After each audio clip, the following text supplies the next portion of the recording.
जसु परिमल बल दह दिसी, महुकर झंकार सद संगया, जीर्ण चरणों वरि मुक्का, सुर नर कुसुमांजलि सिद्धा, सुर नर कुसुमांजलि सिद्धा। स्नात्र पूजा परमात्मा की एक तरह की भक्ति है और परमात्मा की भक्ति अनेक रूप से की जाती है। परमात्मा की भक्ति को दास्य रूप से भी लिया जाता है। दास्य भक्ति, सख्य भक्ति और माधुर्य भक्ति। दास्य भक्ति का मतलब यह है कि परमात्मा मैं आपका दास हूँ, मैं आपका सेवक हूँ। कलिकाल सर्वज्ञ हेमचंद्राचार्य जी भगवंत परमात्मा से प्रार्थना करते हैं। वितराग स्तोत्र में फरमाया है कि तव प्रेष्योस्मि दासोस्मि शिव कुस्मिस्मि किंकर। हे परमात्मा, मैं आपका दास हूँ, मैं आपका सेवक हूँ, मैं आपका चरण किंकर हूँ। भगवान की भक्ति दास बन के भी की जाती है और इस रूप से भी भगवान की प्राप्ति होती है।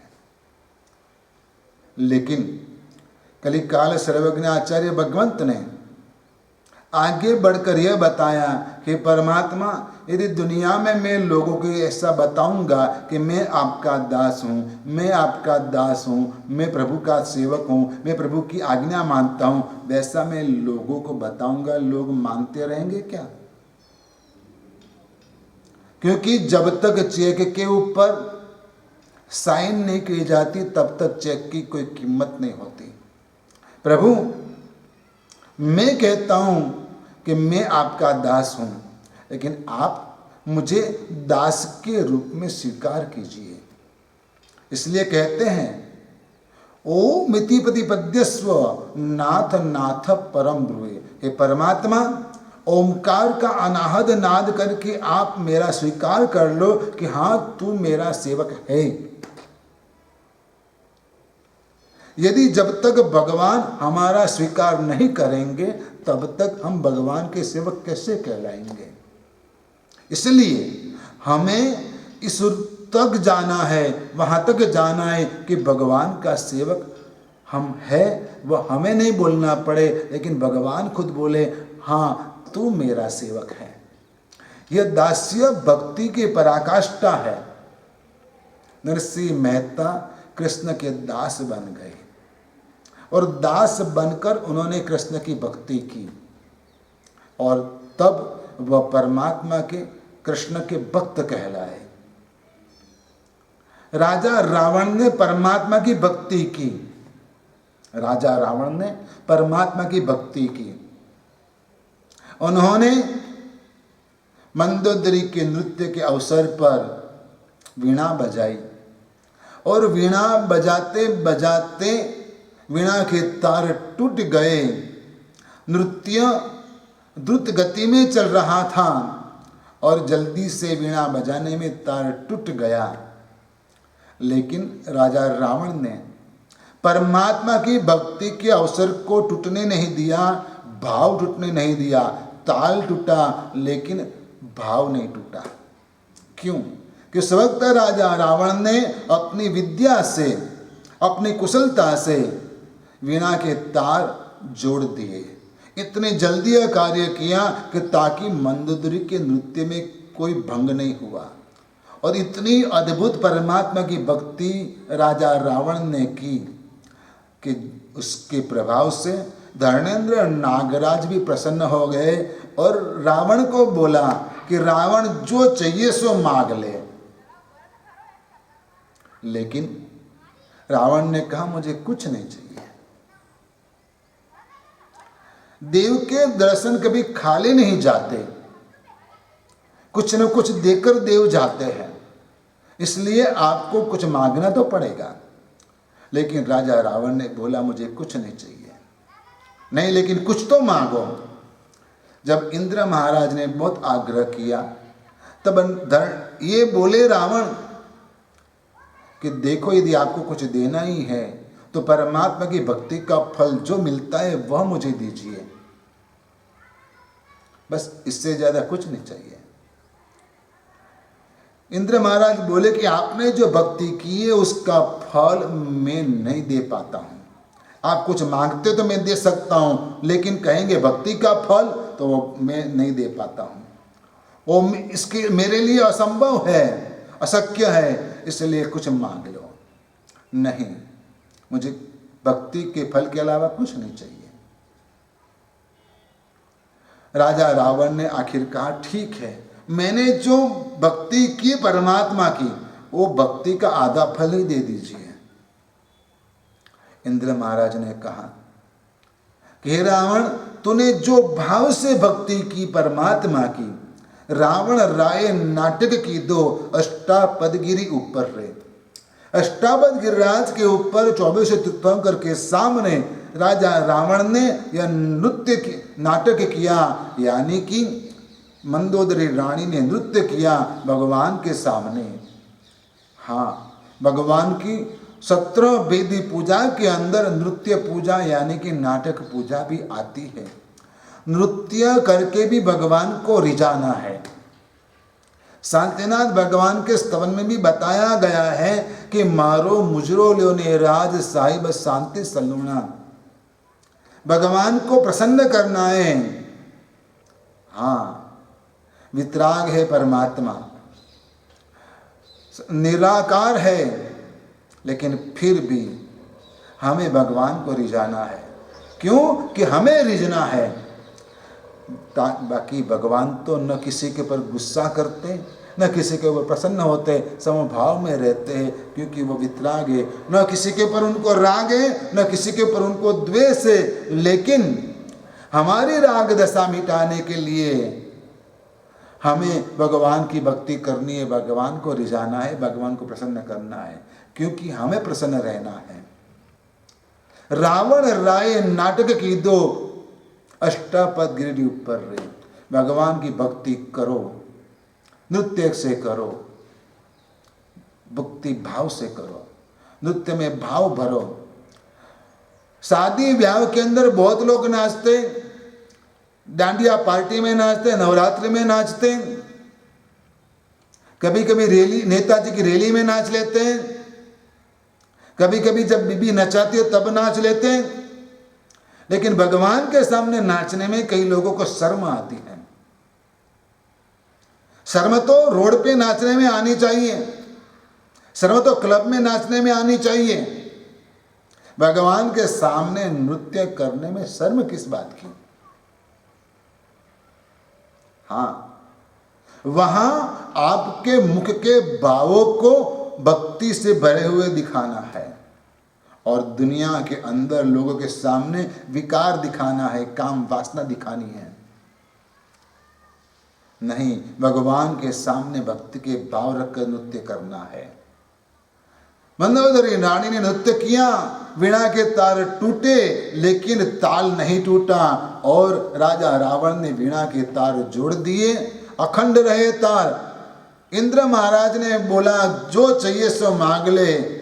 जब बोला रावण कि आधा फल ही तो दो, लेकिन इंद्र ने बताया कि आपने जो भक्ति की उसका अंश मात्र भी भक्ति का फल मैं नहीं दे पा रहा हूं, नहीं दे पाऊंगा, इसलिए क्षमा कीजिए। तो फिर रावण ने बोला मुझे कुछ नहीं चाहिए, मैंने कहा मांगा आपके पास, आप बोल रहे हो। हाँ, तो भक्ति का फल अनंत गुना होता है, भक्ति का अनंत गुना फल होता है। इसलिए भगवान की भक्ति बहुत ही भाव से करनी चाहिए, और वैसा फल प्राप्त करने के लिए 6 बातें खास करके ध्यान रखनी चाहिए। सर्वप्रथम भगवान की भक्ति करने का उत्साह रखना चाहिए, भक्ति में उत्साह चाहिए। बस नियम है, चलो चल जाते हैं, चले जाते, आज घर बैठे चलो चले जाते मंदिर, वैसा नहीं। रोज करते, आज भी कर लेते, इसमें कौन सी बड़ी बात है। वैसे रूप से भक्ति नहीं करना है। चलो आप बहुत कहते तो मैं जाता हूँ मंदिर, नहीं, वैसा भी नहीं। लेकिन उत्साह से मंदिर जाना है, उत्साह से भक्ति करना है। उत्साह बनाए रखने के लिए मन में तय करना है कि बस भक्ति करनी है, मुझे तो करनी ही चाहिए। वैसा उत्साह मन के अंदर पैदा होना चाहिए और इसके बाद भक्ति में आगे बढ़ना चाहिए। तो सर्वप्रथम बात, आपके मन के अंदर भक्ति करने का उत्साह होना चाहिए। दूसरी बात, भक्ति करने का साहस होना चाहिए। यानी कि जोम लगाना है भगवान की भक्ति के अंदर। भगवान की भक्ति में अपनी पांचों इंद्रियों को लगा देना है। जैन धर्म में 5 इंद्रिय अलग से बताई, साइंस अलग से बताता है।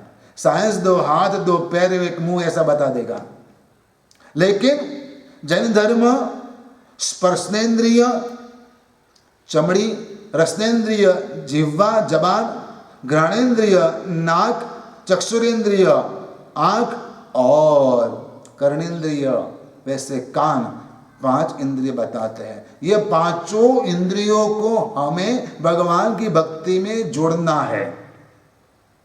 ऐसा साहस करके कि सब कुछ भूल जाना और पांचों इंद्रियों से आप जुड़ जाओ भक्ति में, वैसा साहस होना चाहिए भक्ति के अंदर। तीसरी बात, आपके मन में धैर्य होना चाहिए। जल्दबाजी भक्ति में नहीं चाहिए। भक्ति में जल्दबाजी नहीं करनी चाहिए। कई लोग स्नात्र पूजा पढ़ाते हैं, बहुत जल्दी जल्दी पढ़ा लेते हैं, लेकिन वो क्या बोलते वो ही जाने, कैसे कर लेते उनको पता। लेकिन यह अच्छी बात नहीं है।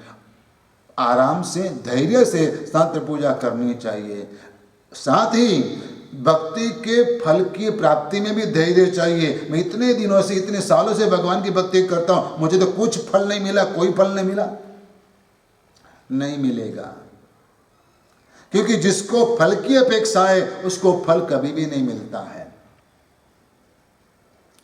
एक फकीर 20 साल से नमाज पढ़ रहा था, रोज 5-5 बार नमाज पढ़ रहा था और एक ही जगह नमाज पढ़ते हुए उसके चिन्ह जमीन के ऊपर आ चुके थे, लग गए थे, पांव के घिस गया था पत्थर। 20 साल से रोज 5-5 बार नमाज, पत्थर घिस गया और 21वां साल था। 20 साल पूर्ण हुआ। रात्रि के समय लास्ट जो नमाज थी उस वक्त गहरी आवाज आई कि अल्लाह ताला को तेरी 20 साल में से एक भी नमाज मंजूर नहीं है।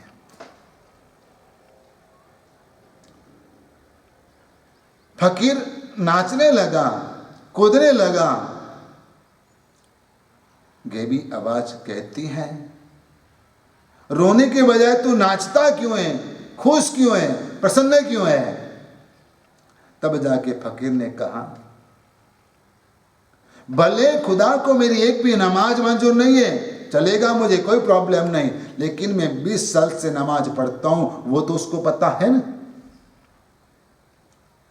फल की प्राप्ति में ऐसा धैर्य होना चाहिए, धैर्य रखना चाहिए।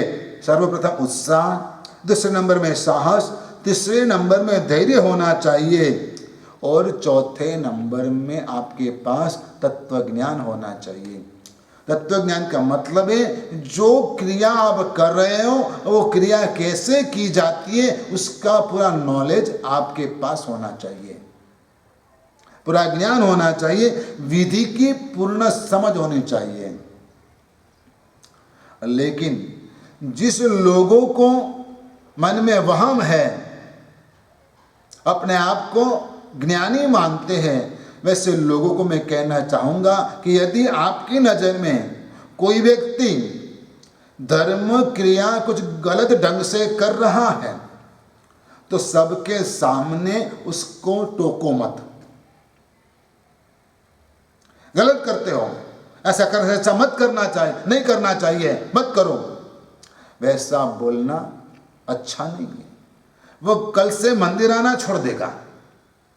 इससे बेहतर है कि आप उसको अकेले में समझाओ कि भाई आप आते हो मंदिर में, ये करते हो, लेकिन इस ढंग से नहीं, ऐसे करना चाहिए। प्यार से आप बता सकते हो। बात एक ही करना है, आपको अच्छा उसको सिखाना है, सिखाओ, लेकिन आपका ज्ञान का प्रदर्शन करने के लिए आप सबके बीच में उसको डांटो मत, टोको मत, बार बार उसको मत बताओ कि तू गलत है, तू गलत है, तू गलत है। लेकिन सच कैसे करना वो बताओ।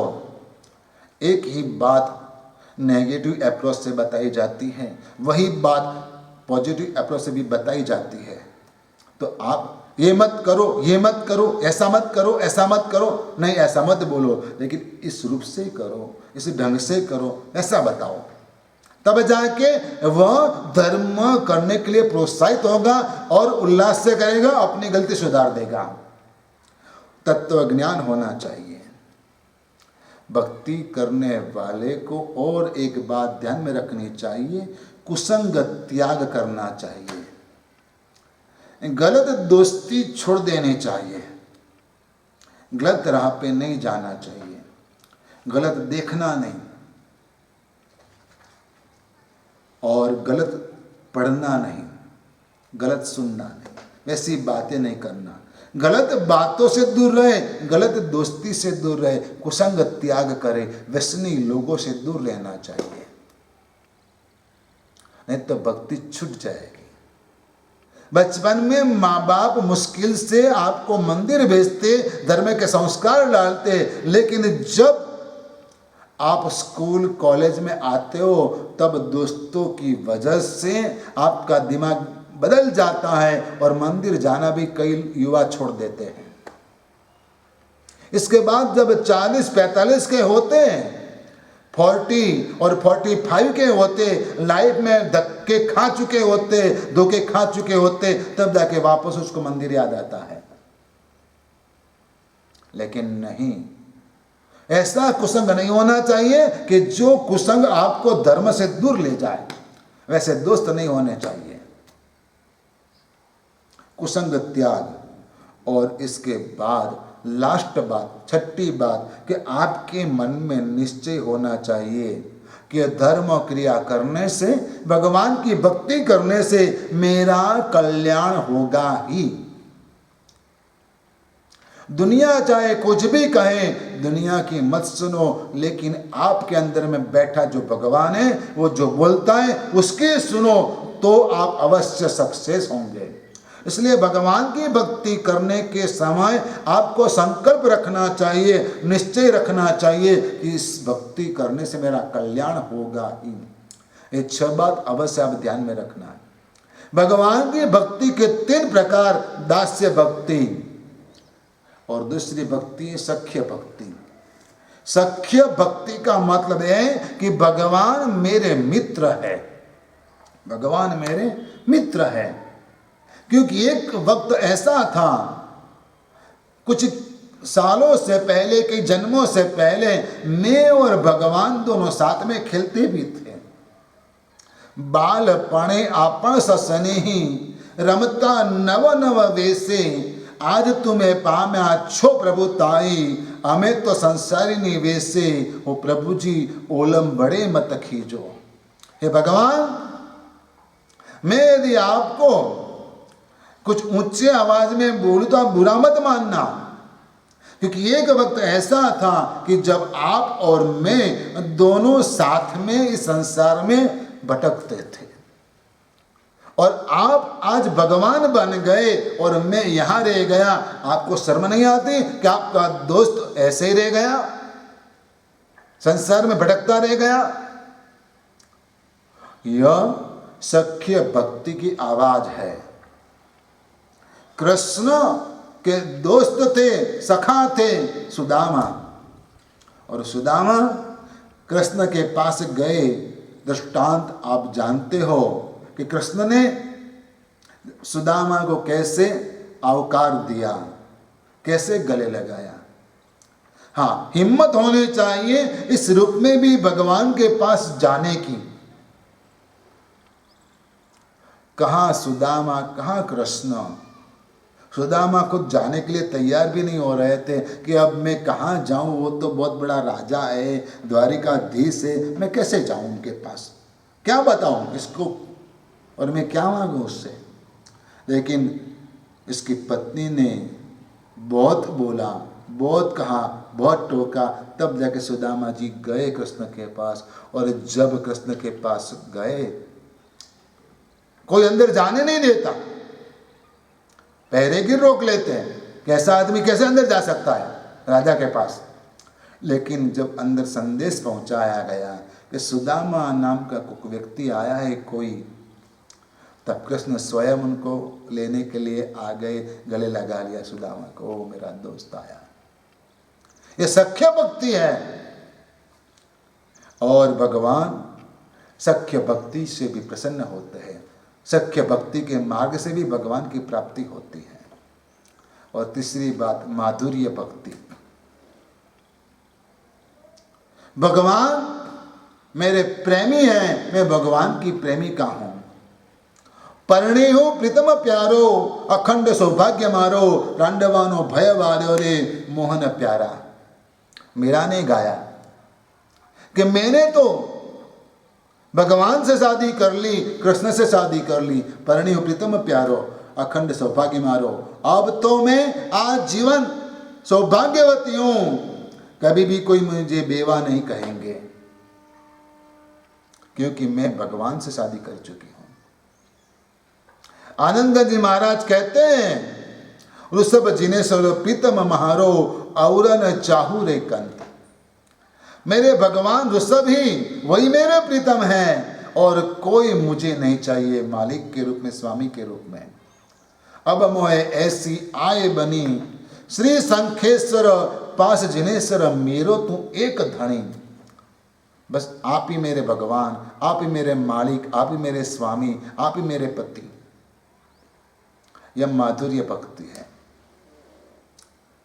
कुछ अंश से, कुछ स्वरूप से स्नात्र पूजा भी भगवान की माधुर्य भक्ति है।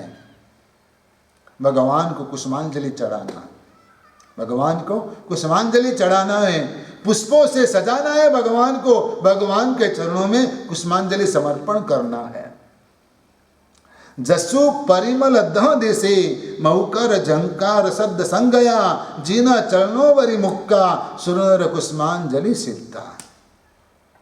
भगवान के चरणों के अंदर कुसुमांजलि जो देना है, वो कुसुमांजलि देने के पहले ध्यान रखना है कि फूल कैसे होने चाहिए, किस रूप से फूल लाए जाते हैं। कभी भी भगवान को समर्पण करने के लिए फूल डाल से तोड़े नहीं जाते, लेकिन फूल सुबह खिलते हैं, शाम तक जमीन पर गिर जाते हैं। एक वडील मेरे पास आए और मुझे बोला कि महाराज साहब, गुरु महाराज, ये पुष्प जो है मेरे आंगन में होता है, बहुत बढ़िया है, बहुत अच्छा है, लेकिन उसकी आयु बहुत कम है, सुबह खिलता है और दोपहर तक तो वह गिर जाता है, लेकिन खिला हुआ रहता है।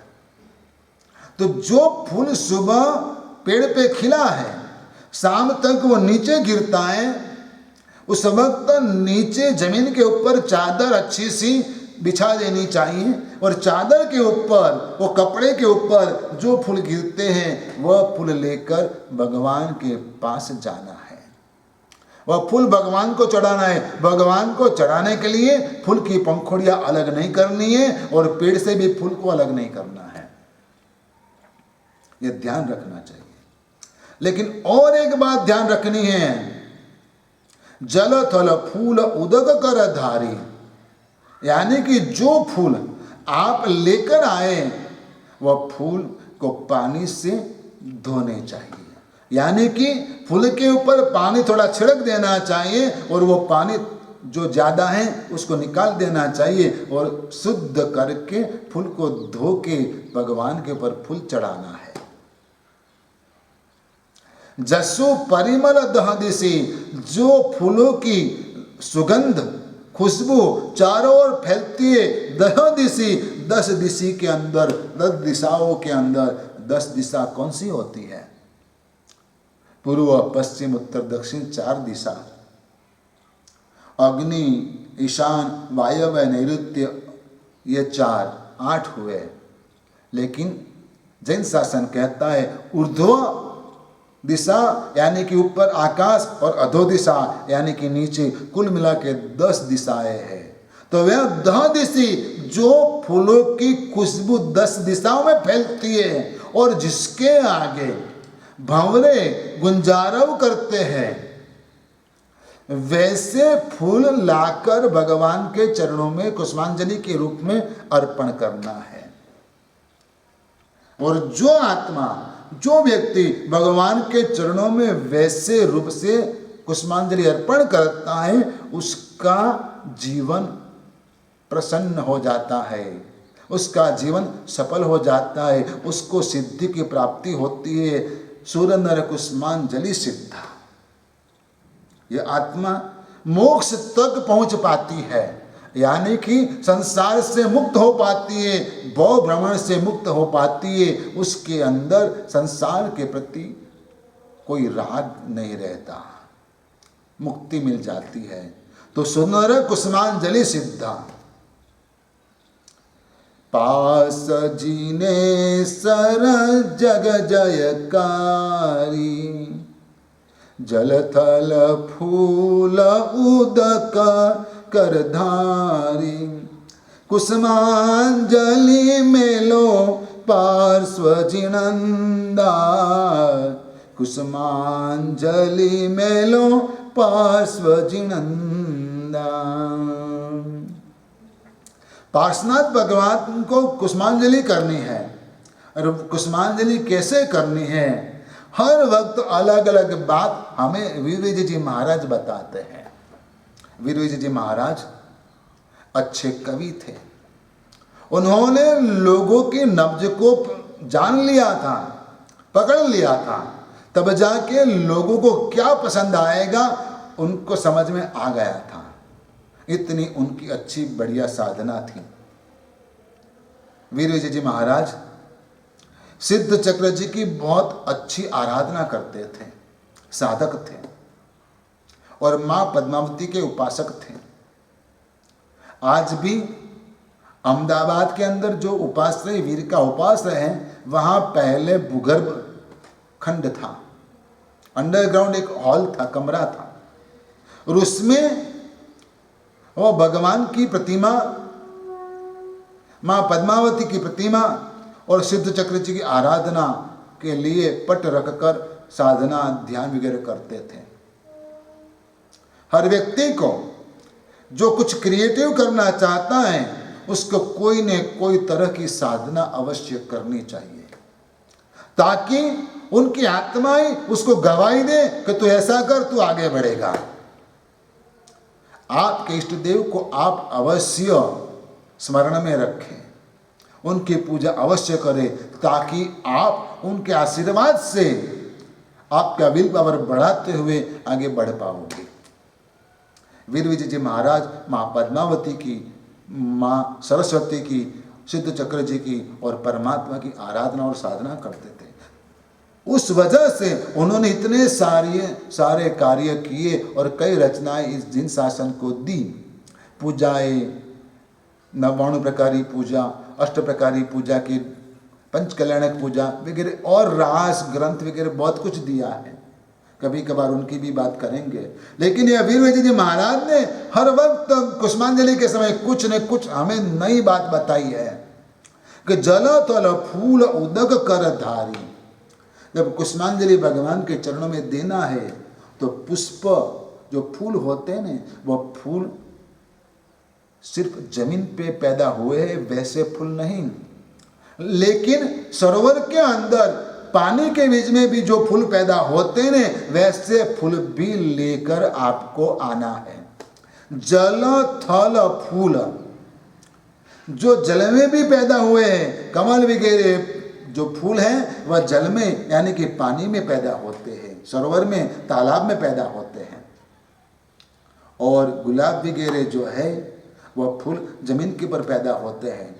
तो जल थल फूल उदक कर धारी, वह सब फूल पानी से धोकर हाथ में रखकर कुसुमांजलि करके भगवान को अंजलि से अर्पण करना है। कुसुमांजलि में लोग पार्श्व जिनंदा, वैसे कुसुमांजलि भगवान को धरना है। लेकिन आपके मन में भगवान के प्रति भक्ति बरकरार होनी चाहिए। जो नास्तिक रहता है वह कभी भी भगवान को स्वीकार नहीं कर पाता है, कभी भी वो ईश्वर को मानता नहीं है, भगवान को स्वीकार नहीं कर पाता है। नास्तिक भगवान का इनकार करता है कि नहीं, भगवान है ही नहीं। लेकिन एक बात याद रखना, आज ऐसा बोलने वाला कल कभी न कभी भगवान का स्वीकार करेगा ही करेगा, क्योंकि जीवन में वह जहां तहां भटकेगा और धोखा खाएगा, तब उसको भगवान की याद आएगी। उसको ऐसा समझ में आएगा कि नहीं, कोई तत्व ऐसा है जो इस सृष्टि के लिए काम करता है। नास्तिक भगवान का इनकार करता है, आस्तिक होता है वो भगवान का स्वीकार करता है कि हाँ भगवान है। जैन धर्म की भगवान की व्याख्या कुछ अलग है। जैन धर्म कोई एक ईश्वर को नहीं मानता है, लेकिन जैन धर्म 24 तीर्थंकर को मानता है। और वह 24 तीर्थंकर सिर्फ 24 नहीं, बहुत हो चुके हैं, बहुत होंगे।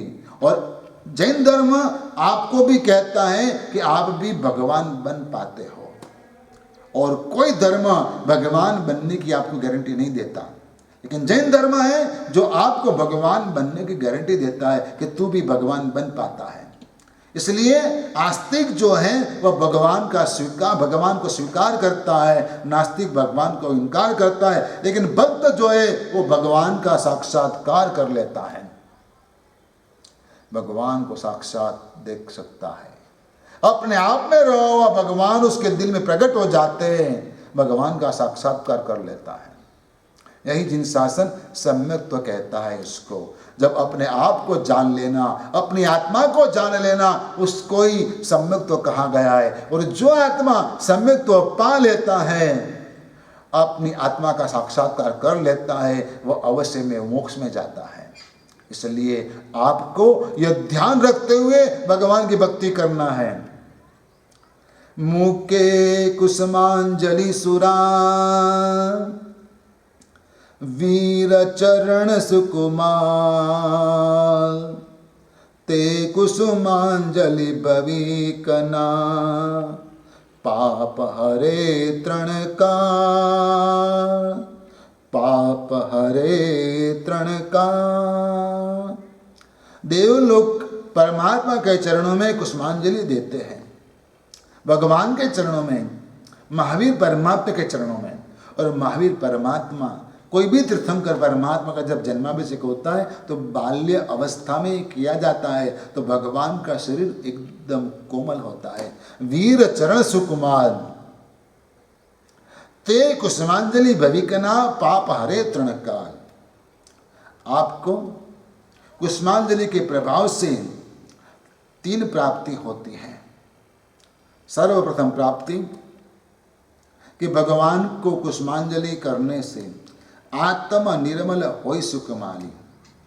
दूसरी बात, भगवान को कुसुमांजलि करने से भविक दुरित हरनार। तीसरी बात, भगवान को कुसुमांजलि देने से पाप हरे तृणकाल।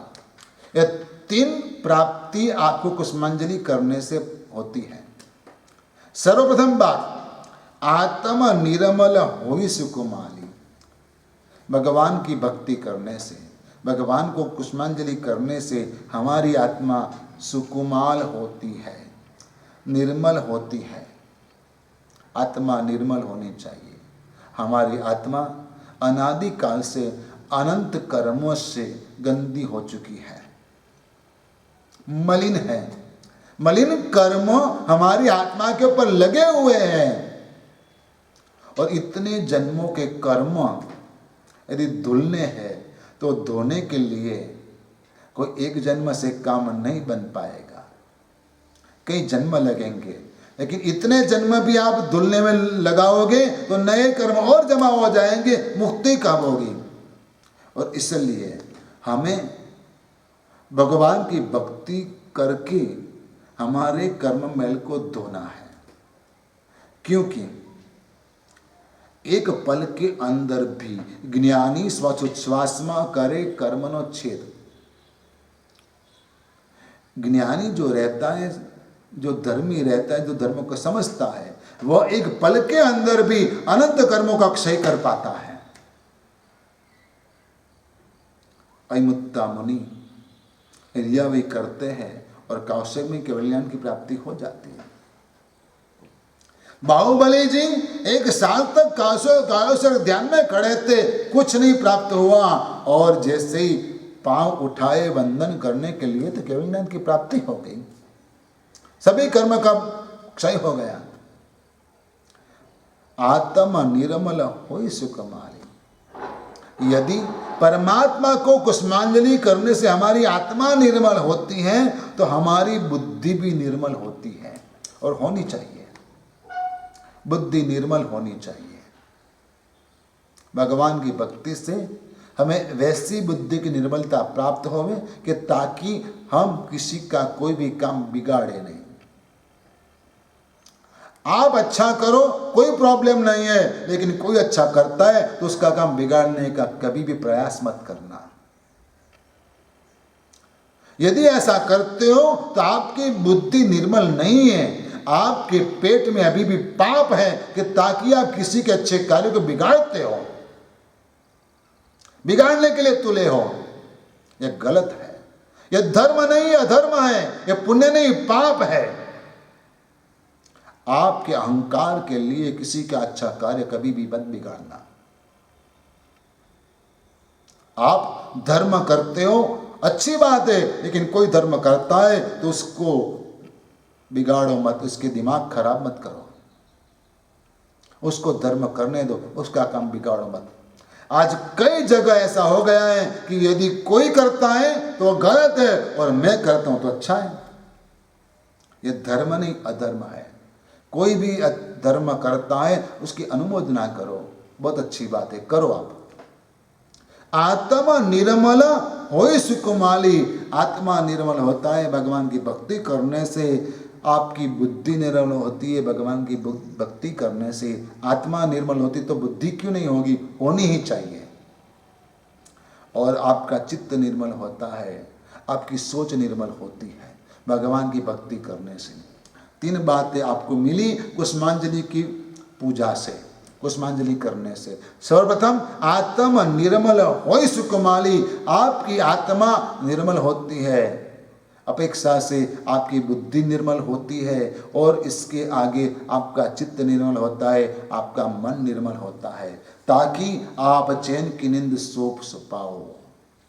जिसकी बुद्धि निर्मल है, जिसके मन में कोई पाप नहीं है, जिसके मन में सरलता है, जिसका चित्त निर्मल है, किसी के प्रति द्वेष नहीं है, वैसी आत्मा चैन से सो पाती है।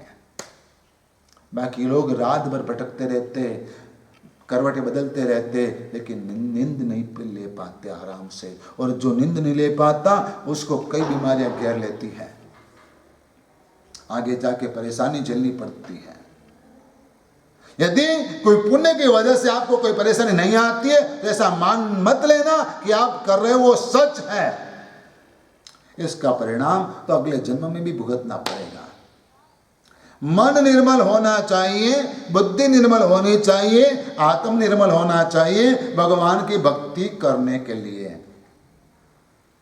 और आगे की बात, भवि का दुरित हरनार। भवि का दुरित हरनार, भगवान की भक्ति करने से भव्य आत्मा के दुरित तो दूर हो जाते हैं। भक्ति करने वाले के दुख दूर हो जाते हैं। दुरित का मतलब है दुख, दुरित का मतलब है दोष, और दुरित का मतलब है दुर्मति। दुख दूर होता है, दोष दूर होता है, दुर्मति दूर होती है। दुर्मति का नाश होता है। जीवन में दुख क्यों आता है? आपको दुख के मारे परेशानी है, लेकिन आध्यात्मिक जीवन के अंदर दुख से कोई डरता नहीं है, लेकिन दोष से डरते हैं। आपको भी दुखों से डरना नहीं चाहिए, दोषों से डरना चाहिए कि ऐसा दोष मेरे में क्यों है, मैं इतना क्रोधी क्यों हूं, मैं इतना व्यसनी क्यों हूं, मैं इतना मायावी कपटी क्यों हूं। बहुत बुरे दोष है यह। मैं इतना कामी क्यों हूं, बहुत गलत है। यह साधना में बाधक है सब दोष। इसलिए दोषों से डरो, दुखों से मत डरो। जो व्यक्ति दोषों से डरता है उसको दुख कभी आती ही नहीं है, चले जाते हैं। उसको तो दुख सहन करने की ताकत सहज रूप से मिल जाती है और दुखों से कभी घबराता नहीं है। भक्ति करने वाले को, पुष्पांजलि करने वाले को भविक दुरित हरनार, उसके जीवन के अंदर दुरित, दुख, दोष और दुर्मति दूर हो जाती है, उसकी आत्मा निर्मल होती है। नवनी पुजारे निरमल आत्मा रे। उसमें भी कहा है कि भगवान की पूजा करने से आत्मा निर्मल होती है। जल पूजा जुगते करो, मैल अनादि विनाश। जल पूजा के दोहे में भी यह कहा कि भगवान की पूजा करने से अनादि का कर्ममैल नाश होता है। हमारी आत्मा और परमात्मा की आत्मा में डिफरेंट इतना ही है कि परमात्मा की आत्मा परम शुद्ध है और हम अशुद्ध है, मलिन है। एक हीरा खदान से निकाला गया है, प्रोसेस की गई है तो वह चमकता है, और दूसरा पत्थरों के अंदर चिपका हुआ है, इसके ऊपर बहुत सारा कचरा जमा हुआ है तो वो दिखाई नहीं देता, उसकी चमक नहीं दिखती है। वो हीरे को प्रकट करने के लिए उसको मारना पड़ता है, तोड़ना पड़ता है, काटना पड़ता है, घिसना पड़ता है, तब जाके उसका असल स्वरूप प्रकट होता है। हमारा असल स्वरूप प्रकट करना है तो यही करना पड़ेगा। हाँ, भगवान की भक्ति करने से हमारी मन की शुद्धि होती है। तो मन की शुद्धि यदि होती है तो मन से शरीर की भी शुद्धि हो जाती है। काया भी हमारी निर्मल होती है। क्या होता है? हमारी काया भी निर्मल होती है भगवान की भक्ति करने से। हाँ, काया की मैं बात करता हूं, यानी कि देह। श्रीपाल कुमार का देह, श्रीपाल राजा का देह कुष्ठ रोग से भरा हुआ था, लेकिन सिद्ध चक्र जी की आराधना की, उसका प्रक्षाल जल, उसका नमन जल श्रीपाल कुमार के अंगों के ऊपर छिड़का गया और उसकी वजह से श्रीपाल कुमार का शरीर का रोग भी चला गया। गौतम स्वामी जिन्होंने परमात्मा की भक्ति की, महावीर परमात्मा के प्रति अप्रतिम भक्ति भाव रखा, वैसे गौतम स्वामी के जीवन के अंदर अनायास रूप से भक्ति के प्रभाव से, प्रभु के प्रति प्रेम के प्रभाव से उनके जीवन के अंदर बहुत सारी शक्तियां प्रकट हुई, लब्धियां प्रकट हुई। वहां तक कि ये लब्धियां कैसी कि कहीं भी उसके मुंह का थूक भी लगाया जाए न किसी रोगी के ऊपर तो उसके रोग चला जाता था। वहां तक कि उनके मलमूत्र से भी रोग नष्ट हो जाए, इतनी शक्ति, इतनी लब्धि गौतम स्वामी को प्राप्त हुई थी। अनंत लब्धि के भंडार बोले जाते हैं। मैंने तो सिर्फ झांकी कराई एक दो बता के।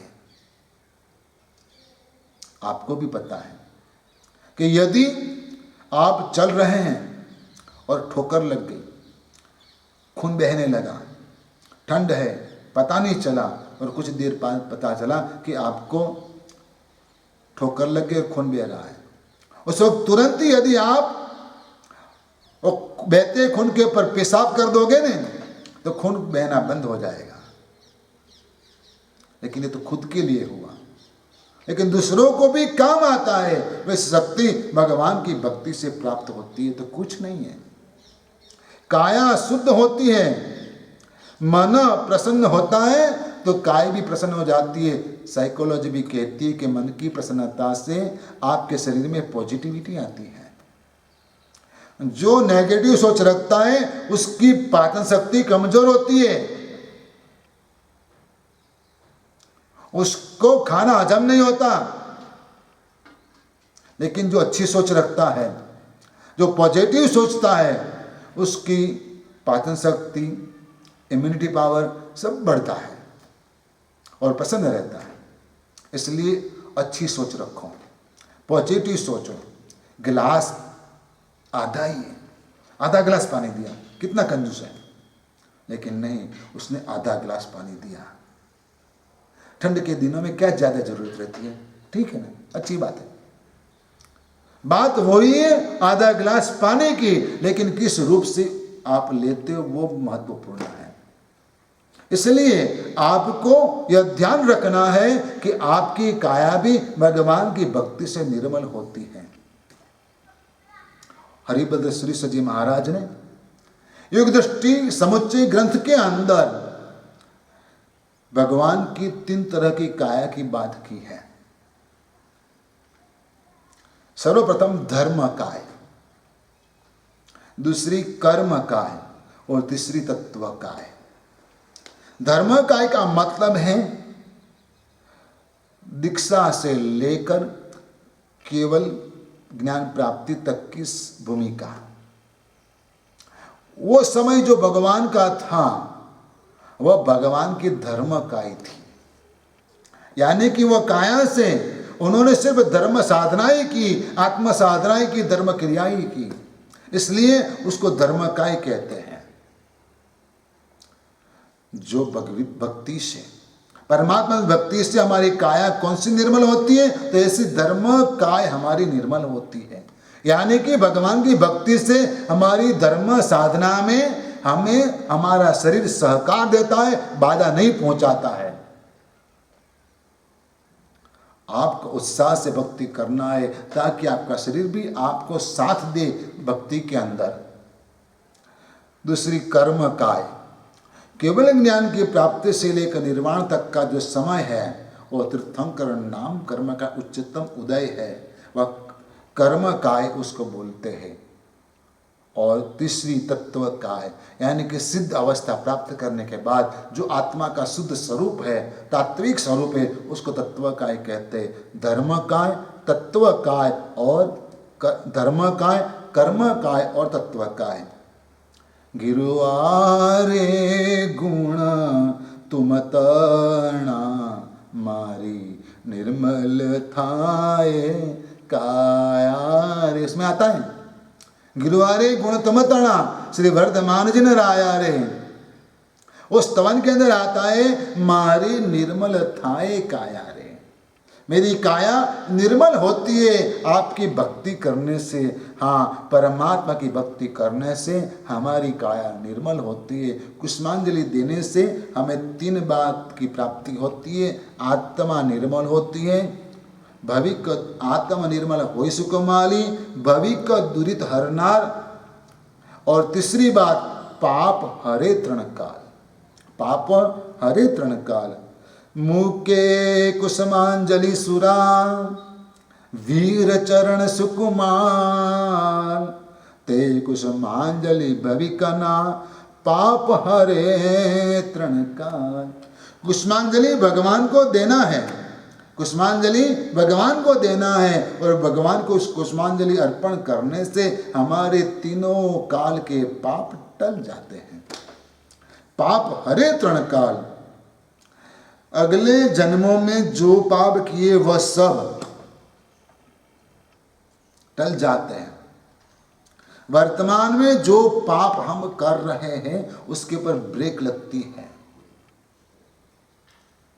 और शुभ कर्म बंद होने से, शुभ कर्म बंद होने से आने वाले कल में भी पाप नहीं होगा। और इसलिए तीनों काल के पाप को भगवान की भक्ति नष्ट करती है। जैन धर्म में कर्म सिद्धांत के अंदर 3 शब्द दिया है: आश्रव, संवर और निर्जरा। आत्मा के प्रति कर्मों का आना उसको आश्रव कहते हैं। आते हुए कर्मों को रोकना उसको संवर कहते हैं। और जो कर्म आत्मा से जुड़ गए उसको खत्म कर देना उसको निर्जरा कहते हैं। भगवान की भक्ति करने से जो पहले आश्रव किए हुए कर्म है वह कर्म टूट जाते हैं। वर्तमान में नए आने वाले कर्म रुक जाते हैं और उसके साथ ही अगले समय में होने वाले कर्म जो है वह शुभ बंद होने की वजह से अशुभ कर्म टूटते हैं। शुभ कर्म के भाव की पराकाष्ठा की वजह से अशुभ कर्म के दलिये जो है वह शुभ में परिवर्तित हो जाते हैं। इसलिए अशुभ का निर्जरा हो जाती है। भगवान की भक्ति का एक बहुत बड़ा फल है पाप हरे तृणकाल। तीनों काल के पाप टल जाते भगवान की भक्ति करने से। लेकिन कैसे करनी चाहिए? भगवान को सिर्फ एक फूल चढ़ा के कुसुमांजलि मत करना, लेकिन ढेर सारे फूलों की अंजलि भगवान को अर्पित करना। जिम पुणियो श्राव करे, फूल ना पगर भरे। फूल पगर भरना यानी कि भगवान के इर्द गिर्द आस पास में ढेर सारे फूलों की सजावट करना। आप जैसे घर में कोई अच्छा बढ़िया प्रसंग है तो बुके से सजावट करते हैं, वैसे भगवान के इर्द गिर्द आस पास में ढेर सारे फूलों से सजावट करना चाहिए और ये पुष्प कुसुमांजलि के रूप में परमात्मा को अर्पण करने चाहिए। विविध कुसुम वर जाति गहेवी, जिन चरणे पणमंत ठवेवी। कुसुमांजलि मेलो वीर जिनंदा, कुसुमांजलि मेलो वीर जिनंदा। वैसे विविध जाति के फूल लाकर, वह भी बढ़िया वाले फूल, अच्छे भी होते हैं, फूल तुच्छ कक्षा के भी होते हैं, लेकिन अच्छे वाले विविध कुसुम वर जाति गहेवी, उत्तम जाति के फूल लाकर भगवान के चरणों में धरने चाहिए। उत्तम जाति के फूल की पहचान आपको होनी चाहिए। जो फूल की खुशबू से आप आकर्षित होते हैं, भंवरे आकर्षित होते हैं, वैसे फूल भगवान को चढ़ाना। क्योंकि भगवान उत्तम है आपके लिए, तो उत्तम के लिए उत्तम द्रव्य अर्पण करना आवश्यक है। आपको जिसके प्रति प्रेम है उसको आप अच्छा ही देंगे, कुछ तुच्छ चीज तो कभी नहीं देंगे। तो भगवान आपके बहुत प्यारे हैं, आपको भगवान के ऊपर बहुत ही प्यार है, भक्ति है, माधुर्य भक्ति है, क्योंकि ये मेरे इष्ट देव है, तो मैं अच्छे से अच्छी चीज भगवान को दूं। तो बस यही बात ध्यान रखना है आपको कि कुसुमांजलि जब देते, जेना चरणे पणमंत ठवेवी, यानी कि भगवान को प्रणाम करके जिन चरणों के अंदर कुसुमांजलि देनी है। प्रणाम बार बार करना है, क्योंकि जब तक आप प्रणाम अच्छे से नहीं करोगे तब तक आप आगे नहीं बढ़ोगे। आगम ग्रंथों में एक कहानी आती है, वो कहानी ऐसा बताती है कि वो बालक को ज्यादा कोई समझ नहीं थी, लेकिन माँ ने उसको ऐसा बताया कि बेटे एक बात ध्यान रख, चाहे तू कुछ नहीं करेगा चलेगा, लेकिन जो भी बड़े हैं उसकी तू सेवा कर, तू आगे बढ़ जाएगा। बच्चे ने मान लिया, ठीक है माँ कहती तो इतना तो कर लूंगा। उसने देखा कि माँ मेरे पिता को बहुमान देती है, घर में पिताजी बड़े लगते हैं, इसलिए बच्चे ने अपने पिताजी की सेवा करना शुरू की। वो जो भी बोले पिताजी वो कर लेता था। और आखिर एक बार पिताजी गांव के मुखिया के पास गए और मुखिया को प्रणाम किया पिताजी ने। बेटे को लगा कि पिताजी से मुखिया बड़ा लगता है, तो पिताजी को बोला कि पिताजी माँ ने कहा था कि बड़ों की सेवा करनी चाहिए, तो आप बड़े, लेकिन आपसे तो ये मुखिया जी बड़े लगते, तो मैं उनकी सेवा करूं? हाँ बेटा तू उसकी सेवा कर। वो उसकी सेवा में लग गया, मुखिया की सेवा की। कुछ समय मुखिया एक बार राजधानी में गया,